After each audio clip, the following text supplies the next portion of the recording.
اللهم صل على سيدنا محمد یا رب صل وسلم. بسم اللہ الرحمن الرحیم نحمدہ ونصلی علی رسولہ الکریم. آج میں انشاءاللہ آپ کے سامنے سورہ بقرہ کا رکوع نمبر 37 اور تیسرے پارے کا رکوع نمبر 5 یعنی 37 اور 5 یہ آپ کے سامنے پیش کروں گا حسب معمول. پہلے اس کا لفظی ترجمہ مختصر گرامر کے ساتھ اور انشاءاللہ پھر اس کی تفسیر بیان ہوگی. اعوذ باللہ من الشیطان الرجیم. بسم اللہ الرحمن الرحیم. یا ایہا الذین آمنوا، اے لوگو جو ایمان لائے ہو، انفقوا خرچ کرو، من طیبات ما اس چیز میں سے پاکیزہ، کسبتم جو تم نے کمایا ہے. طیبات کا معنی پاکیزہ، مرغوب چیز کو بھی کہا جاتا ہے. جو مرغوب چیزیں ہیں جو تم کماتے ہو ان میں سے مرغوب چیزوں کو خرچ کرو. وَمِمَّا مما اصل میں تھا من ما، اور اس چیز میں سے بھی خرچ کرو اخرجنا لکم جو ہم نے نکالی ہے تمہارے لیے، من الارض زمین سے، یعنی زمین سے جو نباتات ہم تمہارے لیے نکالتے ہیں اس سے بھی خرچ کرو. ولا تیمموا، تیمم کہتے ہیں ارادہ کرنا، قصد کرنا، باب تفعل ہے، تکلفو تیممو. یہ جو تیمم کو تیمم کہا جاتا ہے نا، مٹی سے تیمم، یہ بھی اس لیے کہا جاتا ہے کہ ہم مٹی کا قصد کرتے ہیں، مٹی کا ارادہ کرتے ہیں، مٹی کی طرف جاتے ہیں اس نیت کے ساتھ کہ ہم گویا اس سے طہارت حاصل کر رہے ہیں، تو اس لیے اس عمل کو بھی تیمم کہا جاتا ہے. ولا تیمموا الخبیث، اور جو مال میں جو منہو اس مال میں سے، اس مال میں جو خبیث مال ہے اس کا ارادہ مت کیا کرو. تنفقون کہ تم اس میں سے خرچ کرو یعنی خبیث مال کو. ولستم بآخذیہ، لیسا کا معنی ہوتا ہے نہیں، اور لستم کا معنی تم نہیں. لستم یعنی ضربتم کی طرح ہے. لستم بآخذیہ، با زائدہ ہے، آخذ اخذ کرنے والا، آخذینا اخذ کرنے والے، تو ہی ضمیر مضاف الیہ ہے. لستم بآخذیہ، تم خود اس مال کو اخذ کرنے والے نہ ہو، یعنی اس طور پہ تم اس خبیث مال کو خرچ کر رہے ہو کہ تم خود اس کو لینے والے نہ ہو. یعنی ایسا مال ہو کہ تم دوسروں کو تو دے رہے ہو لیکن اگر کوئی تمہیں آ کے دیتا ہے تو تم اس کو قبول نہ کرو. الا مگر ایک صورت میں، ان یہ بات ہو کہ تغمزوا فیہ، اغمزا یغمزو، اغمازن کا معنی ہوتا ہے چشم پوشی سے کام لینا، نظر انداز کر دینا، اگنور کر دینا. الا یہ کہ فیہ اس مال میں تم چشم پوشی سے کام لے رہے ہو، نظر انداز کر رہے ہو کہ چلو لے لیتا ہوں میں، یعنی دل تو راضی نہیں ہے لیکن بعض دفعہ انسان گھٹیا چیز بھی ہدیہ قبول کر لیتا ہے، لے لیتا ہے کہ چلو یار جانے دو، جان چھڑاؤ. تو اب دوبارہ آیت کا ترجمہ کر دیتا ہوں. یا ایھا الذین آمنوا انفقوا من طیبات ما کسبتم، اے ایمان والو جو تم نے پاکیزہ چیزیں کماتے ہو اس کو بھی خرچ کرو، اور جو زمین سے ہم تمہارے لیے اگاتے ہیں اس میں سے بھی خرچ کرو، اور ان چیزوں میں سے خبیث مال کا ارادہ مت کیا کرو، خبیث چیزیں خرچ مت کیا کرو. ایسا خبیث مال کہ تم تنفقون اس کو خرچ کرو اس حال میں کہ تمہیں اگر کوئی دیتا تو لستم بآخذیہ، تم خود اس کو وصول نہ کرتے، الا یہ کہ تم چشم پوشی سے کام لے کے وصول کر لیتے تو ایک الگ بات ہے، دل کی خوشی سے اس کو قبول نہ کرتے.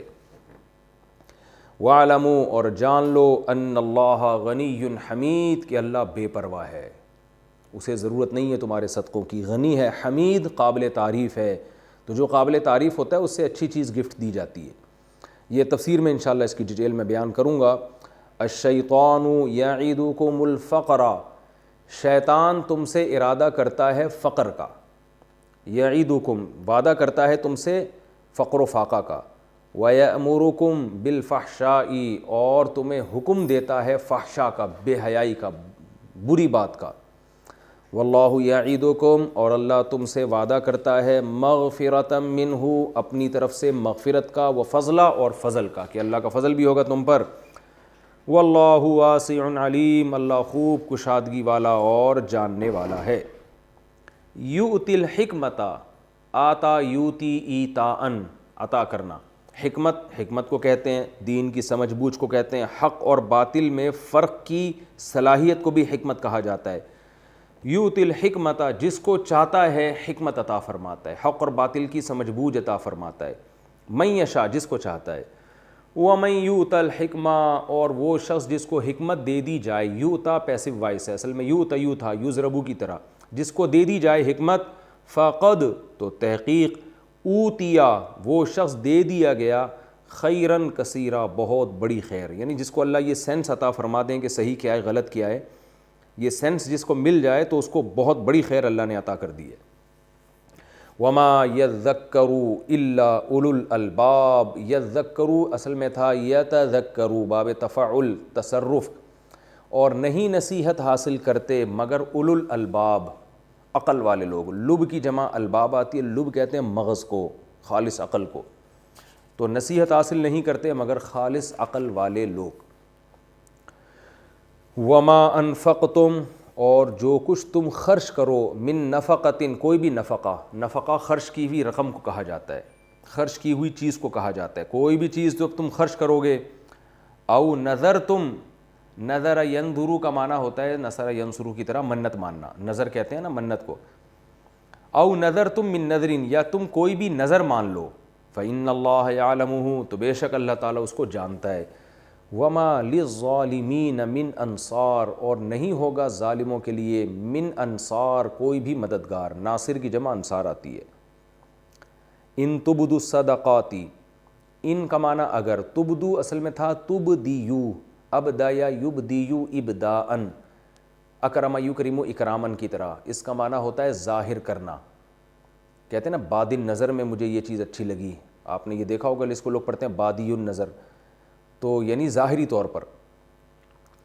تو ان تبدو الصدقاتی، اگر تم صدقات کو ظاہر کرو، یعنی لوگوں کو دکھا کے کرو، فنعما ہی، تو بھی کیا خوب بات ہے یہ۔ نعما یہ تعجب کا صیغہ ہے، تو کہا جاتا ہے نعم زید، نعم الرجل زید، نعم الرجل، کیا ہی اچھا آدمی ہے زید زید، تو اللہ فرماتے ہیں نعما، کیا ہی اچھا ہے، ہیا یہ کام، یعنی یہ بھی بہت اچھا ہے اگر لوگوں کو دکھا کے کر رہے ہو۔ وَإِن تُخْفُوهَا، اور اگر تم اس کو اخفا کرو، اخفا یا یخفی اخفاءً، اخفا یخفی اخفاءً پڑھا جاتا ہے، اس کا معنی ہوتا ہے چھپانا، اور اگر تم صدقے کو چھپاتے ہو، وَتُؤْتُوهَا، اور اس کو دیتے ہو صدقے الفقراء، فقیروں کو، یعنی چھپا کے اگر دیتے ہو، فَهُوَ خَيْرٌ لَكُمْ، تو یہ تمہارے لیے زیادہ بہتر ہے، وَيُكَفِّرُ عَنْكُمْ مِنْ سَيِّئَاتِكُمْ، اور اللہ مٹا دے گا تم سے من سیئاتکم، تمہارے گناہوں کو، واللہ بما تعملون خبیر، بے شک اللہ تعالیٰ تمہارے عمل سے باخبر ہے۔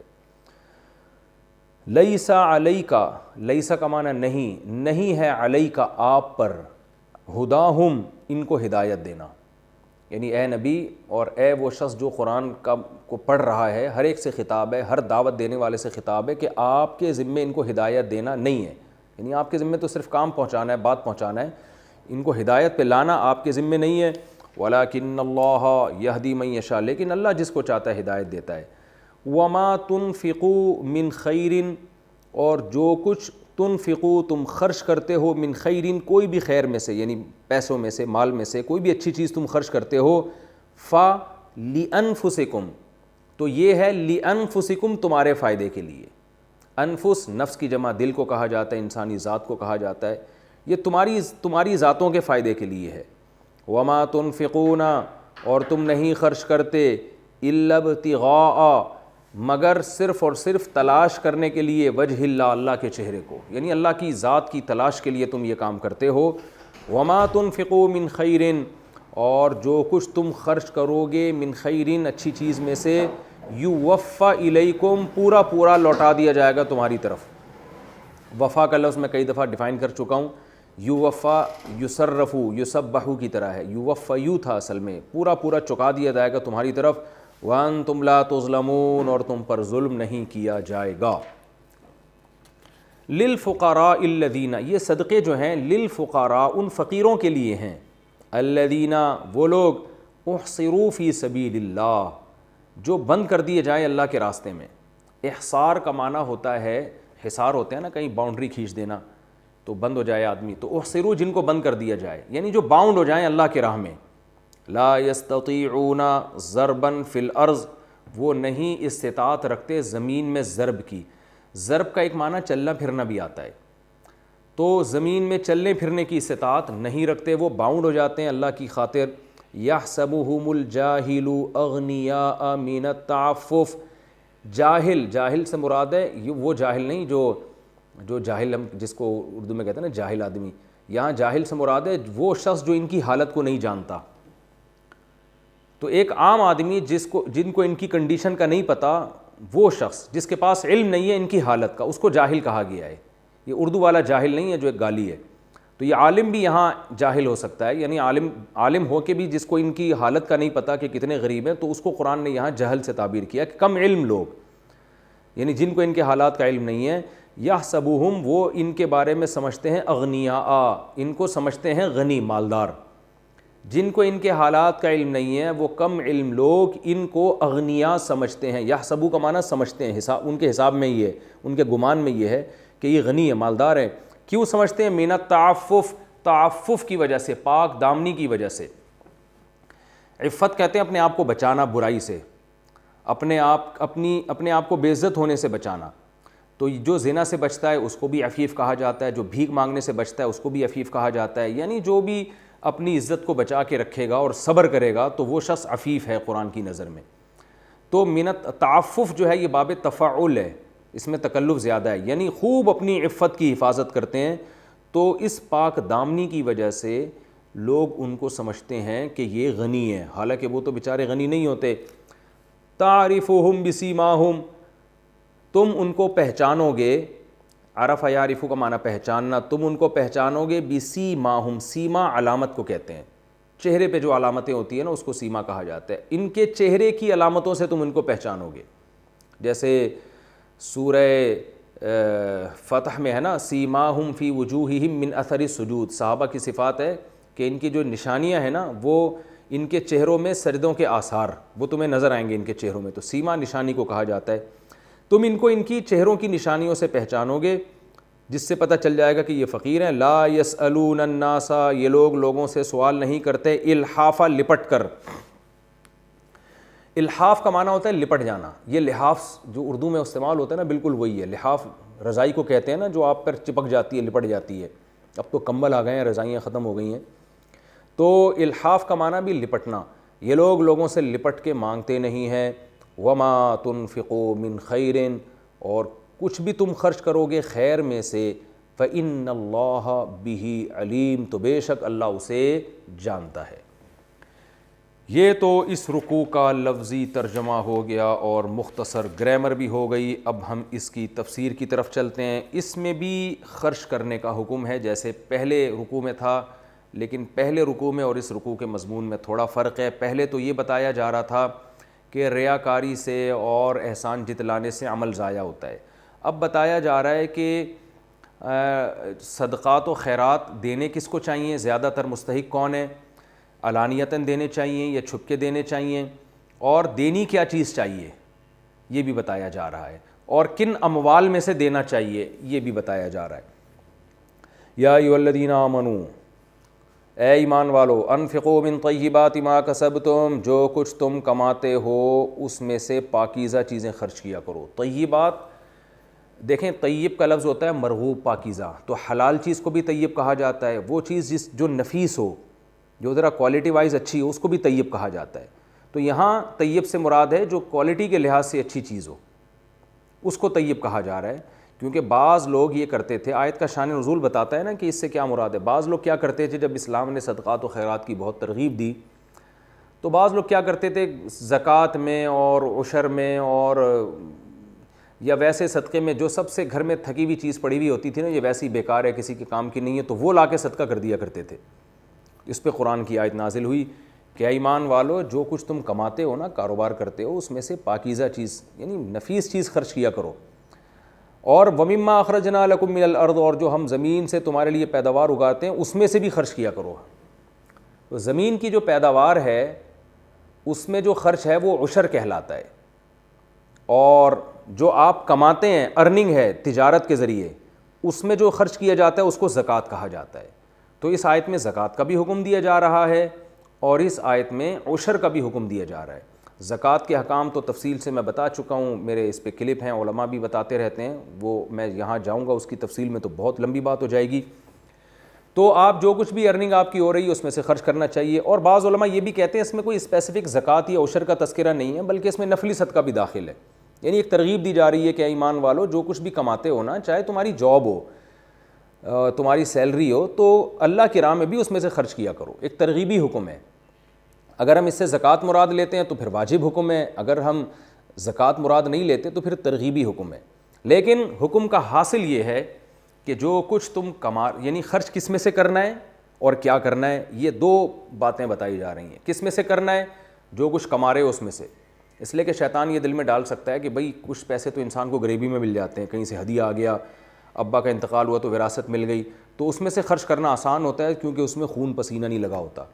تو اللہ فرماتے ہیں نا نا نا نا نا, اس میں سے تو کرنا ہے جس مال پہ خون پسینہ لگا ہے نا, جو محنت سے کمایا ہے, چاہے جاب کے ذریعے چاہے بزنس کے ذریعے, اس میں سے بھی خرچ کرنا پڑے گا تم کو. یعنی اگر تم چاہتے ہو اللہ کی کامل رضا تو اس میں سے بھی خرچ کرنا پڑے گا. اور جو زمین سے پیداوار اگتی ہے تو وہ ہم نے اگائی ہے, وہ تم نے نہیں اگائی ہے. مما اخرجنا لکم, جو ہم نے تمہارے لیے زمین سے اگائی ہے اس میں سے بھی تمہیں خرچ کرنا چاہیے. اور اس میں یہ تو یہ بتا دیا کن چیزوں میں سے. دوسری بات یہ کرنا کیا ہے, پاکیزہ مال, وہ ایسا مال جس کی طرف طبیعت مائل ہوتی ہے. ایسا نہ ہو کہ 3 دن کا گھر میں سڑا ہوا کھانا جو خود اب کھانے کا دل نہیں چاہ رہا, تو آپ نے کہا چونکہ میں ہر مہینے میرا صدقے کا معمول ہے تو یہی والی دال اٹھا کے فقیر کو پکڑا دو. اب تو اللہ فرماتے ہیں ایسا نہ کیا کرو. کیوں؟ ولا تیمم الخبیث منہ, خبیث چیز جس کی طرف انسان کی طبیعت مائل نہیں ہوتی تو اس مال میں سے اس خبیث کا ارادہ مت کیا کرو. خبیث کا ارادہ کہ بھئی میں زکوٰۃ میں, یہی جیسے جانوروں کی آپ زکوٰۃ نکال رہے ہیں تو اس میں جو سب سے مریل بکری تھی وہ آپ نے زکوٰۃ میں دے دی. آپ اللہ کے نام پہ جانور قربان کرنا چاہ رہے ہیں تو سب سے سڑیل اور مرا ہوا جانور جو ابھی کسی کام کا نہیں تھا وہ اٹھا کے آپ نے ذبح کر دیا. اسی طرح آپ جو ہے نا وہ اپنی بزنس میں سے یا اپنی جاب میں سے جو سیلری آ رہی ہے اس میں آپ نے بہت ساری چیزیں خریدیں, تو اب جب صدقہ کرنا چاہ رہے ہیں تو اس میں آپ کے وہ کپڑے جو بالکل کسی کام کے نہیں ہیں, پھٹے پرانے کپڑے پیوند لگے ہوئے, وہ اٹھا کے آپ نے صدقہ کر دی اور یہ سمجھ رہے ہیں آپ کہ ماشاءاللہ میں بھی اب صدقات و خیرات کرنے لگا ہوں. تو اللہ فرماتے ہیں ایسا مت کیا کرو.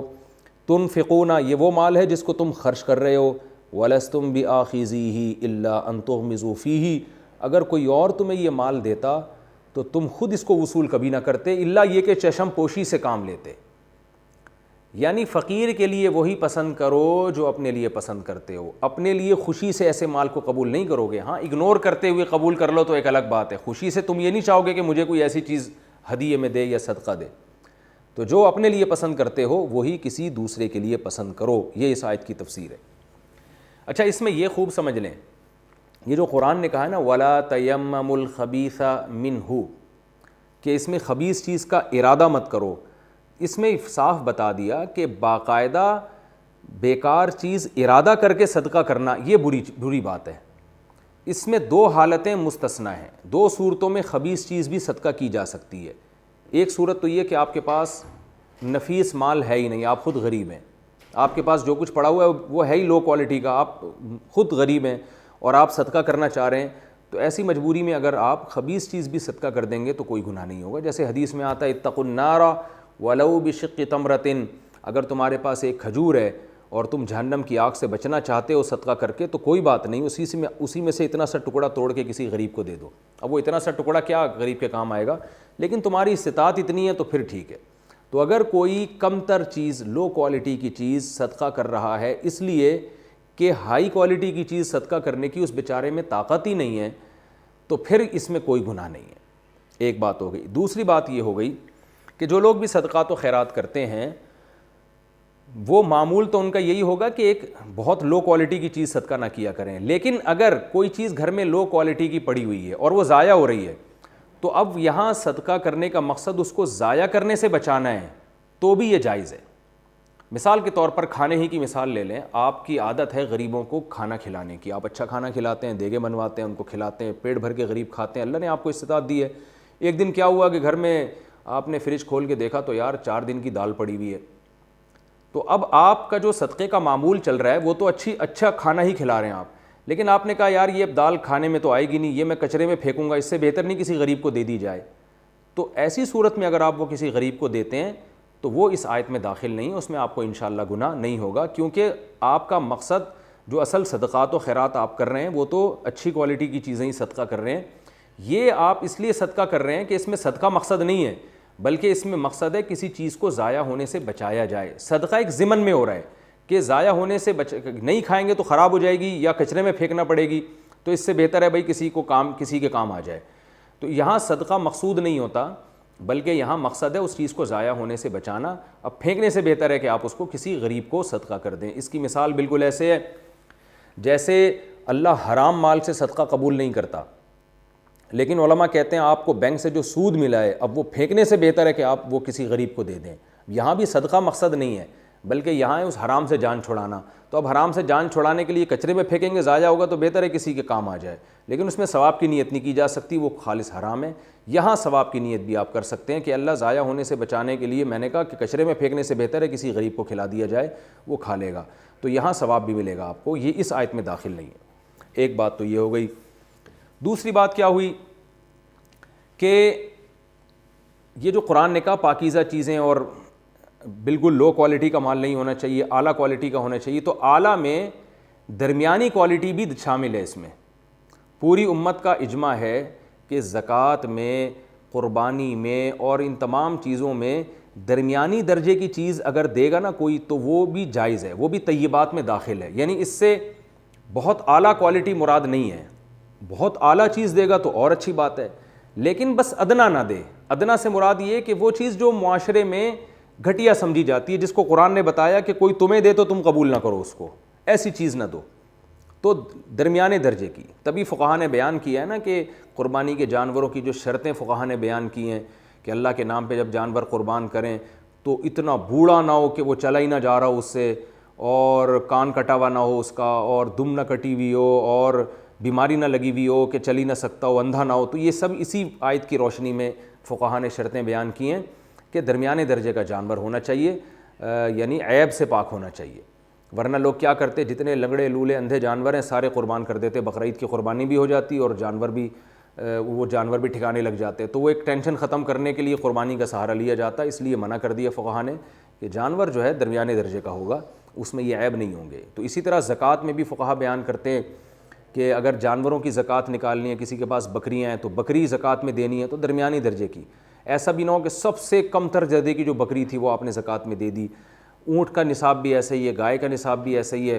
اور آج کل تو جو شہروں میں جو تاجر لوگ ہیں وہ جب پیسے سے زکوٰۃ دیں گے تو یہ ساری ٹینشن ویسے ہی ختم ہو جائے گی۔ تو اس لیے ہماری نظر میں افضل طریقہ یہی ہے کہ زکوٰۃ پیسوں یعنی کرنسی میں دی جائے۔ کرنسی میں پھر فقیر کو اختیار ہوتا ہے کہ وہ اپنی مرضی سے جو چاہے وہ خرید لے اس سے، کیونکہ کرنسی کی ویلیو کم نہیں ہوتی۔ یعنی اگر 10 روپے ہیں تو اس کا مطلب 10 روپے ہے، جبکہ چیزیں جو ہے نا ان کی ایک چیز 10 کی بھی ہو سکتی ہے، 100 کی بھی ہو سکتی ہے، 5 کی بھی ہو سکتی ہے۔ گھٹیا کوالٹی کی ہوگی وہی 5 کی ہے، وہی چیز اچھی کوالٹی میں 100 روپے کی ہوگی۔ تو جب کرنسی ہے نا وہ تو اس میں یہ نہیں ہوتا کہ زیادہ قیمت کی ہے یا کم قیمت کی، اس لیے اگر کرنسی کی صورت میں آپ زکوٰۃ ادا کرتے ہیں یا صدقہ کرتے ہیں تو یہ سب سے افضل ہے۔ اور اگر کرنسی کے علاوہ آپ صدقہ کرنا چاہیں تو عام حالات میں بہتر تو یہ کہ سب سے اعلیٰ کوالٹی دیا کریں، نہیں تو درمیانی کوالٹی کی چیزوں کو صدقہ کرنا چاہیے۔ یہ ہمیں ان آیات سے پتہ چلتا ہے۔ اللہ نے فرمایا ان اللہ وَاعْلَمُوا ان اللہ غنی حمید، جان لو کہ اللہ غنی اور حمید ہے۔ اللہ مستغنی ہے۔ جو مالدار یعنی جب جو مالدار ہوتا ہے نا اس کو اچھی کوالٹی کی چیز دی جاتی ہے، ٹرخانے والا کام نہیں کیا جاتا۔ تو اللہ بھی غنی ہے، جب ہمیں کچھ دے رہے ہو تو یہ نہ سمجھو کہ ہم فقیر اور محتاج ہیں۔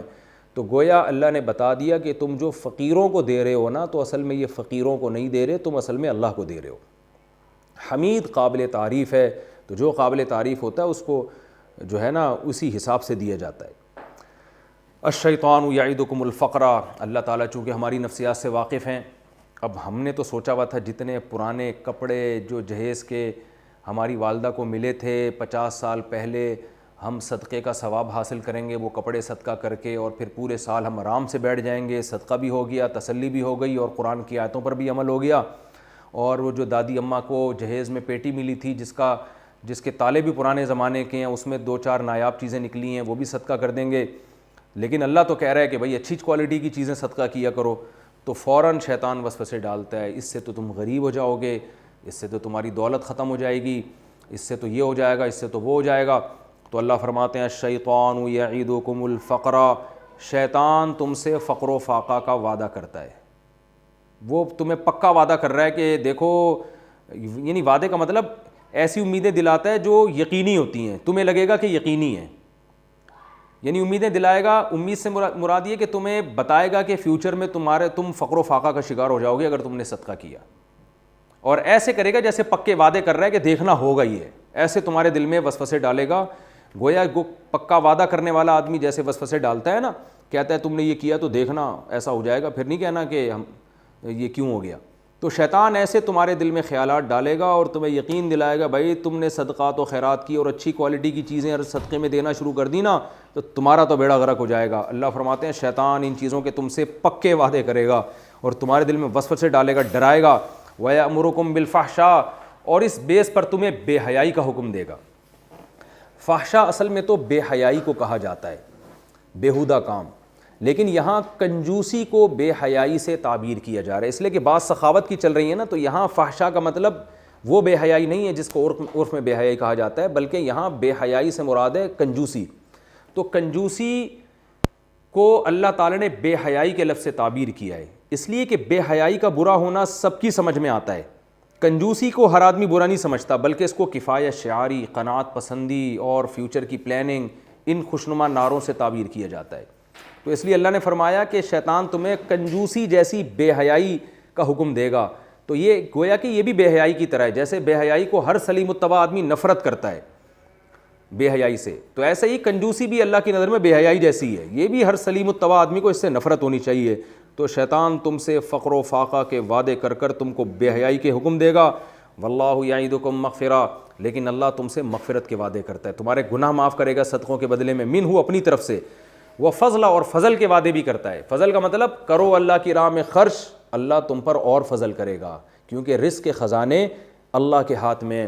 واللہ واسع علیم, اللہ وسعت والا, کشادگی والا ہے, بڑھانے والا ہے, علیم جانتا بھی ہے.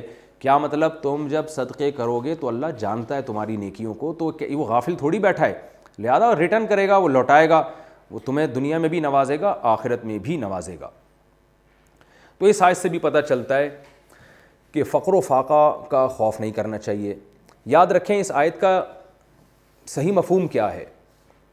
اگر آپ کی آمدن بہت تھوڑی ہے اور آپ کے گھر کے واجب خرچے بھی پورے نہیں ہو رہے, آپ کی آمدن پہلے ہی کم ہے اور گھر میں بیوی بچوں کا جو ضروری خرچہ ہے وہ بھی پورا نہیں ہو رہا, تو بعض لوگ کیا کرتے ہیں, پھر بھی ساری رقم اٹھا کے صدقہ کر دیتے ہیں اور کہتے ہیں کہ قرآن کہہ رہا ہے کہ شیطان تمہیں فقر و فاقہ سے ڈرائے گا. تو یاد رکھیں یہاں یہ مراد نہیں ہے, کیونکہ کبھی ایک آیت کو دیکھ کے فیصلہ نہیں کیا جاتا, قرآن کے دوسرے احکام اور احادیث سامنے رکھی جائیں تو اس سے پتہ چلتا ہے کہ اس سے مراد وہ صدقات و خیرات ہیں جو گھر کے واجب خرچے نکالنے کے بعد آپ کریں گے.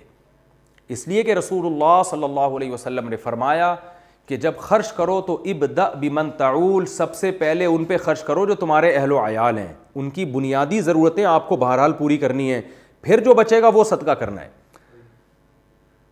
کیونکہ اگر غالب گمان آپ کو یہ ہے کہ بھائی میں نے اگر پہلی تاریخ کو تنخواہ آئی اور ساری مدرسے میں یا مسجد میں یا فلاں غریب کو کھلا دیا تو میں فقیر ہو جاؤں گا, پورے مہینے نہ گیس کا بل دینے کے پیسے بچیں گے, نہ بچوں کی تعلیم کے, نہ کچھ بھی نہیں بچے گا, تو پھر آپ کے لیے خرچ کرنا حرام ہے. کیونکہ قرآن مجید کے الفاظ ہیں سورہ بنی اسرائیل میں کہ کیا ہے, وَلَا تَجْعَلْ يَدَكَ مَغْلُولَةً إِلَىٰ عُنُقِكَ, نہ اپنے ہاتھ کو گردنوں سے باندھو, بالکل ایسے کنجوس بھی نہ بن جاؤ. وَلَا تَبْسُطْهَا كُلَّ الْبَسْطِ, اور ایسے پھینکنا بھی نہ شروع کر دو کہ تمہاری جیب میں کچھ بچے ہی نہیں اپنے واجب حقوق ادا کرنے کے لیے. وَابْتَغِ بَيْنَ ذَلِكَ سَبِيلًا, درمیانی راستہ اختیار کرو. درمیانی راستہ کیا ہے کہ اپنے اور گھر کے جو بنیادی اور بیسک ضرورتیں ہیں وہ بہرحال پوری کرنی ہیں, اس کے بعد جو اضافی ہوگا وہ اللہ کی راہ میں جس کا جتنا حوصلہ ہے وہ اس حساب سے خرچ کرے. تو ایسے موقع پہ بھی شیطان پھر فقر و فاقہ سے ڈراتا ہے, تو پھر ایسے موقع پہ اللہ کہہ رہے ہیں شیطان سے مت ڈرو, بلکہ اس خرچ کرنے سے اللہ تمہارے مال میں اور برکت دے گا. تو یہ خوب اچھی طرح سمجھ لیں. تو اور آج ایسا ہی ہو رہا ہے, ہم جو ہے نا واجب خرچے تو بہت تھوڑے ہوتے ہیں, اس کے بعد تو بھی عیاشیوں میں سارا پیسہ لگ رہا ہے, خرچ تو کرنے کی توفیق ہم لوگوں کو نہیں ملتی ہے, اور وجہ اس کی یہی ہے کہ انویسٹمنٹ میں لگے رہتے ہیں اور شیطان ڈراتا رہتا ہے, بھائی یہ بھی بنا لو, یہ بھی بنا لو, کل روپیہ بچائیے, کل کام آئے گا, لکھا ہوتا ہے نا بینکوں کے باہر, تو بس بچاؤ بچاؤ بچاؤ اسی فکر میں لگے ہوئے. اللہ کہہ رہے ہیں خرچ کرو خرچ کرو خرچ کرو, اللہ دے گا تمہیں انشاءاللہ.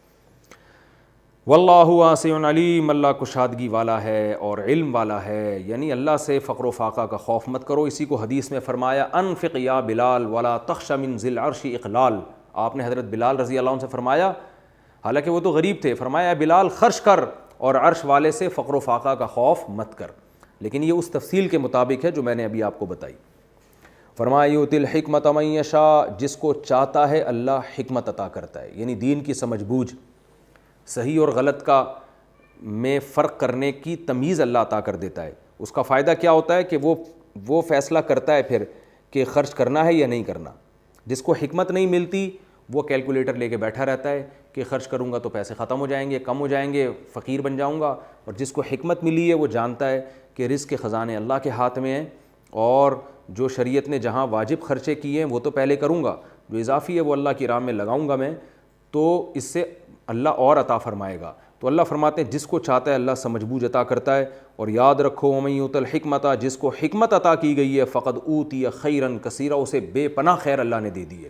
تو اللہ سے حکمت کی دعا مانگنی چاہیے، اور حکمت صحیح اور غلط میں تمییز کرنے کی صلاحیت پیدا ہو جانا، یہ بہت بڑی اللہ کی نعمت ہے۔ دنیا کا سب سے بڑا مسئلہ یہی ہے، وما یذکر الا اولو الالباب، اور اللہ فرماتے ہیں نصیحت صرف عقل والے ہی حاصل کرتے ہیں، احمقوں کو نصیحتیں حاصل نہیں ہوتیں۔ وما انفقتم من نفقۃ او نذرتم من نذر فإن اللہ یعلم، اللہ دوبارہ ترغیب دے رہے ہیں کہ تم کوئی بھی خرچ کرو گے نا نفقہ، اور کوئی بھی منت مانو گے، منت بھی ایسے ہوتی ہے، ایک تو ہوتا ہے نا انفاق ویسے ہی خرچ کرنا، اور ایک ہوتی ہے منت۔ منت کا مطلب اگر اللہ نے میرا فلاں کام کر دیا تو میں اللہ کی راہ میں اتنے پیسے صدقہ کروں گا، تو یہ بھی ایک منت ہے۔ تو اللہ فرماتے ہیں یہ بھی اگر تم مانتے ہو تو اللہ اسے جانتا ہے، اس پہ بھی تمہیں ثواب دے گا۔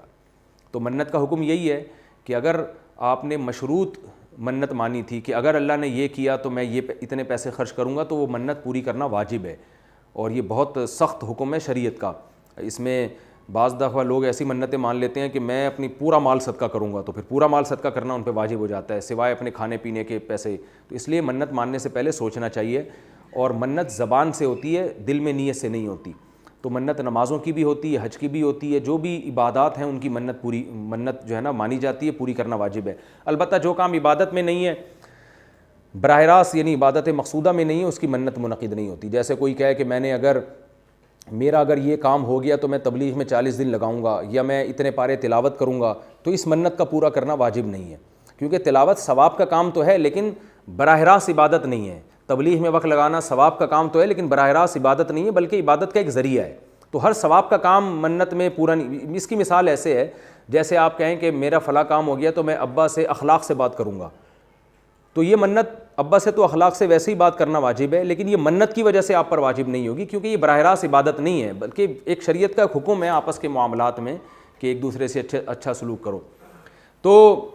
تو عبادات میں جیسے حج ہے، روزہ ہے، زکوٰۃ ہے، صدقہ ہے، ان چیزوں کی منتیں پوری واجب کرنا لازم ہوتا ہے، بشرطے کہ زبان سے منت مانی ہو۔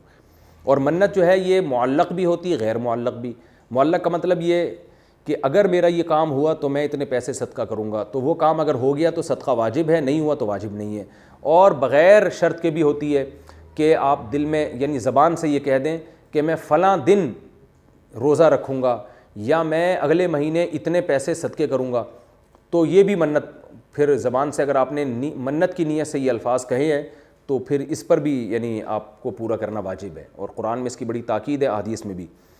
دوسری بات ایک یہ ہے کہ منت جو ہے نا ایک ایسی چیز ہے جو شریعت میں جو معلق منت ہے اس کو پسند نہیں کیا گیا۔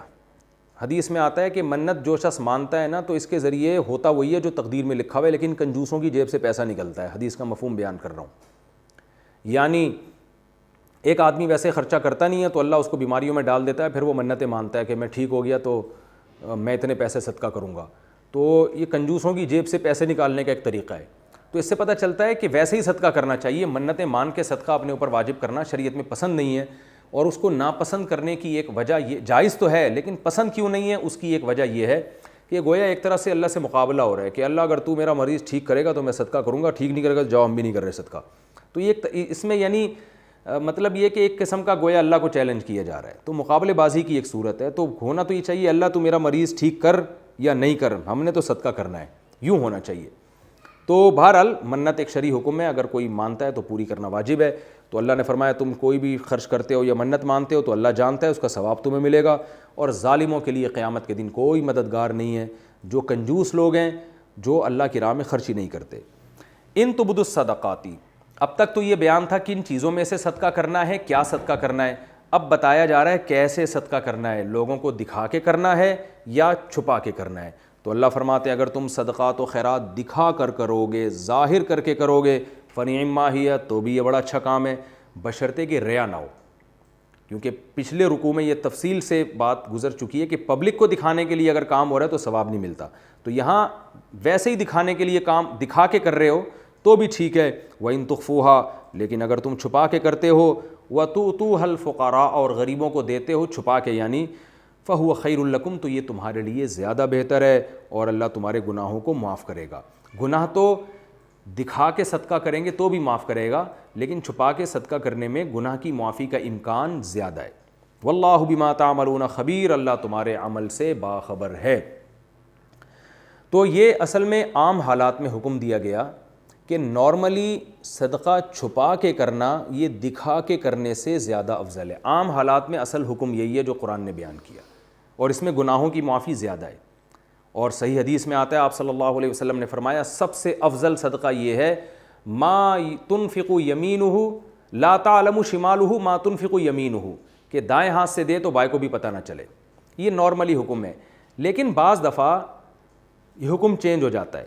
یعنی اصل قانون تو یہی ہے کہ چھپا کے صدقہ کیا کریں, لیکن بعض دفعہ یہ حکم چینج ہو جاتا ہے اور دکھا کے کرنا زیادہ افضل بن جاتا ہے. وہ جب لوگوں کو ترغیب دینا مقصد ہو, جیسے باپ اپنے بیٹوں کو بیٹیوں کو ترغیب دے رہا ہے تو ان کے سامنے اپنی بہنوں پہ خرچ کر رہا ہے, تاکہ بچے جب بڑے ہوں تو یہ بھی اپنی بہنوں پہ خرچ کرنا سیکھیں.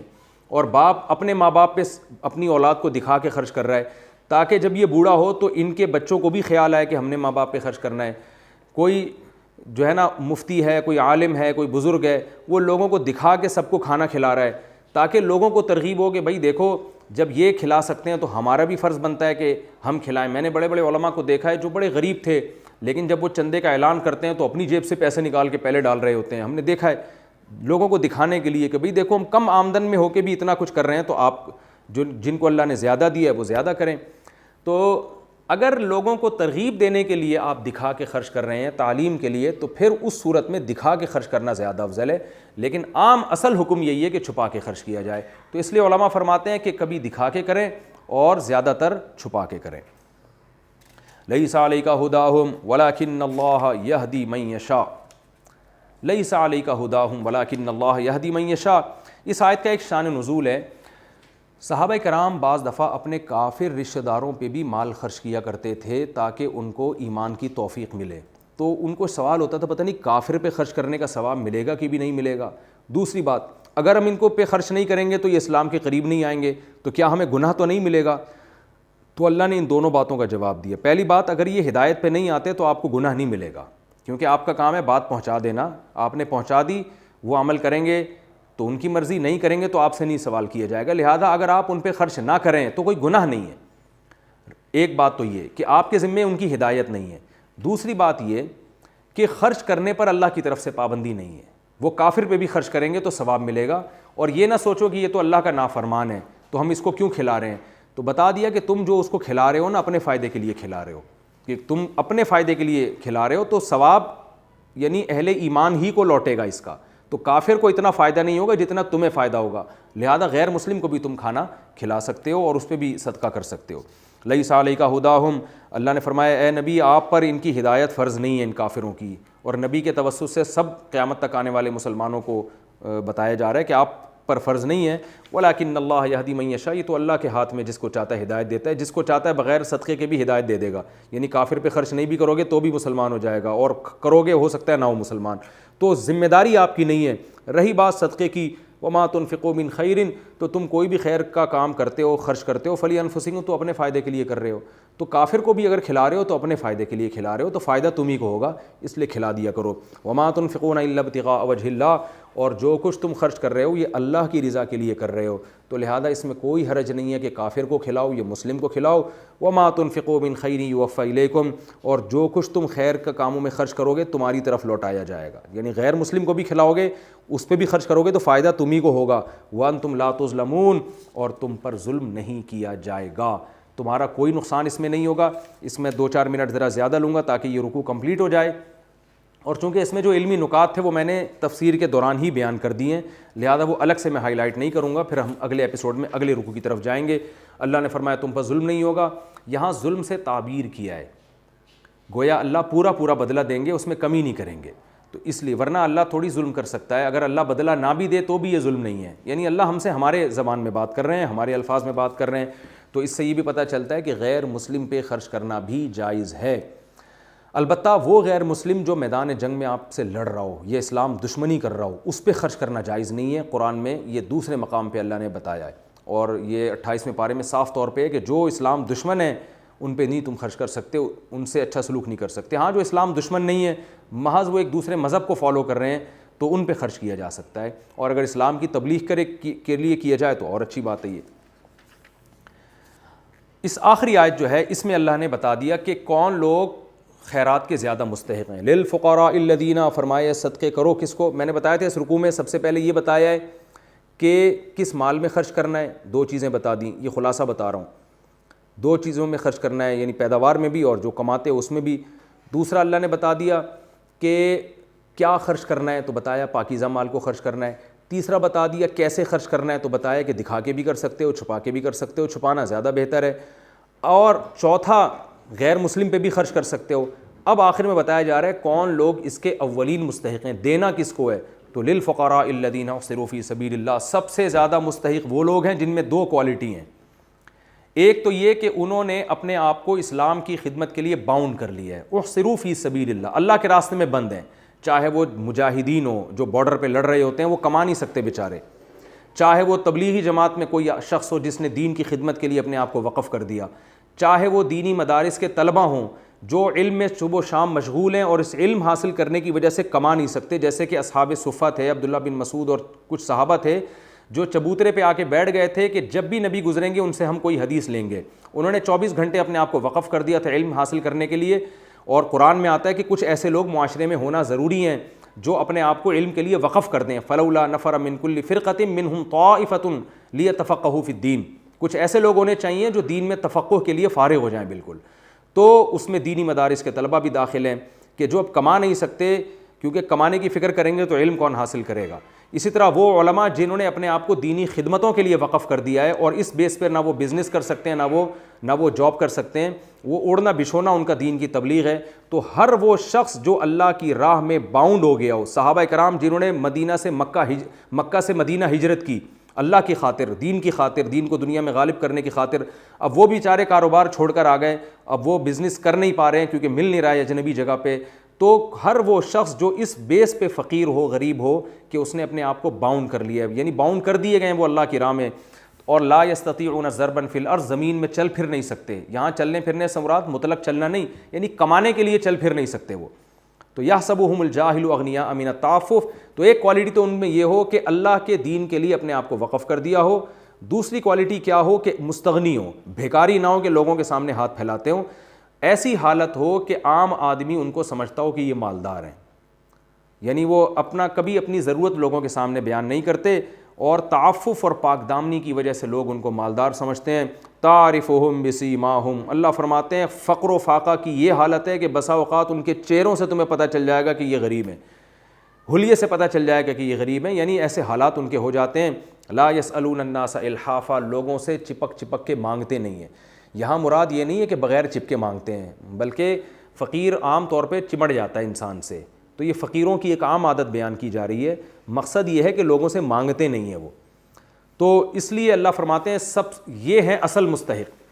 یہ خوب ذہن میں رکھیں، اس کا مطلب یہ نہیں ہے کہ ان کے علاوہ لوگ مستحق نہیں ہیں، بلکہ اولین مصداق یہ لوگ ہیں، سب سے پہلے ان کا حق ہے کہ ان کو دیا جائے، کیونکہ یہ مانگتے نہیں ہیں، اپنی عزت نفس کا خیال کرتے ہیں، اور اپنے دامن کو لوگوں کے سامنے داغدار ہونے نہیں دیتے. تو جب ان کی تحقیق کرو گے تو پتہ چلے گا کہ یہ مستحق تھے. کچھ علامتیں ہیں جن سے پتہ چل جائے گا کہ یہ لوگ مستحق ہیں. ایک علامت یہ بھی ہے کہ ایک آدمی صبح و شام دین کی تبلیغ میں لگا ہوا ہے تو ظاہر ہے وہ کہاں کما رہا ہوگا, کس وقت کما رہا ہوگا. تو جو مجاہدین ہوتے ہیں یا جو لوگ اپنے آپ کو وقف کر دیتے ہیں دین کی خدمت کے لیے, جو بیچارے غریب طلبہ مدرسوں میں بیٹھے ہوئے ہیں اور واقعی علم بھی حاصل کر رہے ہیں, مدرسے میں ان کا مقصد صرف کھانا پینا نہیں ہوتا, پراپر طریقے سے علم میں مشغول بھی ہیں, تو ان کے حالات سے یہی لگ رہا ہے کہ یہ کہاں کمائیں گے, کس وقت کمائیں گے, ٹائم کہاں ان کے پاس کمانے کا. تو یہ بھی ایک ظاہری علامت ہے جس سے پتہ چلتا ہے کہ یہ لوگ مستحق ہیں. تو اللہ فرماتے ہیں کہ وما تنفقوا من خیر, تم جو بھی خیر میں سے خرچ کرو گے فإن اللہ بہ علیم, تو اللہ اس کو خوب جانتا ہے, اللہ اس کا بدلہ دے گا. تو خوب سمجھ لیں یہ اولین مستحق ہیں. اس کا یہ مطلب نہیں کہ اس کے علاوہ لوگ مستحق نہیں ہیں, کیونکہ قرآن میں آتا ہے مانگنے والے کو بھی دو. اگر وہ مستحق ہے تو جو مانگ رہا ہے اس کا بھی حق ہے کہ اس کو دیا جائے. للسائل والمحروم, اللہ نے ہمارے مال میں سائلین کا بھی حق رکھا ہے. یہ جو علمی نکات تھے میں نے اسی کے ضمن میں بیان کر دی ہیں. اب انشاءاللہ ہم اگلے ایپیسوڈ میں اگلا رکوع بیان کریں گے. اللہ تعالیٰ سمجھنے کی عمل کی توفیق عطا فرمائے. وما علینا الا البلاغ.